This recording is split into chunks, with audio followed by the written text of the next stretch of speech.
À la tête chaque dimanche des enfants de la télé, Laurent Ruquier s'offre des audiences très confortables en rencontrant de nombreuses personnalités qui lui tapent parfois dans l'œil.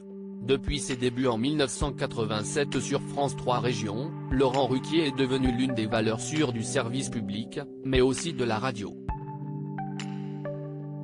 Mais si l'animateur a décidé de quitter définitivement la case du samedi soir pour la laisser bon gré mal gré aller à Salamé, il n'a pas pour autant terminé avec la télévision. Chaque dimanche, il est en effet présent le soir juste avant le journal de 20h de France 2 afin de présenter la nouvelle formule des enfants de la télé.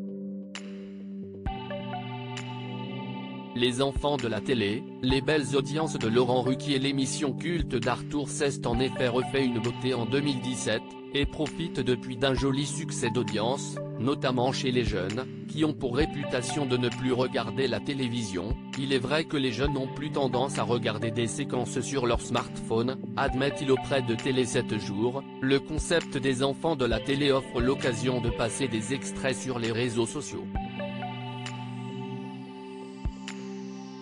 Inversement, notre programmation mélange des vedettes très connues, parfois aussi un peu âgées, avec des gens qui viennent du stand-up, de YouTube, de TikTok. J'ai toujours été pour le mélange de générations. L'animateur en veut pour preuve On a tout essayé, qui fit les belles heures de l'Access Prime Time sur France 2, et qui réunissait aussi bien Stevie, venu de Loft Story, et la journaliste et écrivaine Claude Sarraute. Laurent Ruquier est aussi connu pour avoir lancé la carrière, ou au moins contribué à celle-ci, de nombreuses personnalités. Pour autant, il n'a aucun chouchou. La rencontre avec l'un des sociétaires des grosses têtes, ça ne veut pas dire qu'il n'a pas de coup de cœur.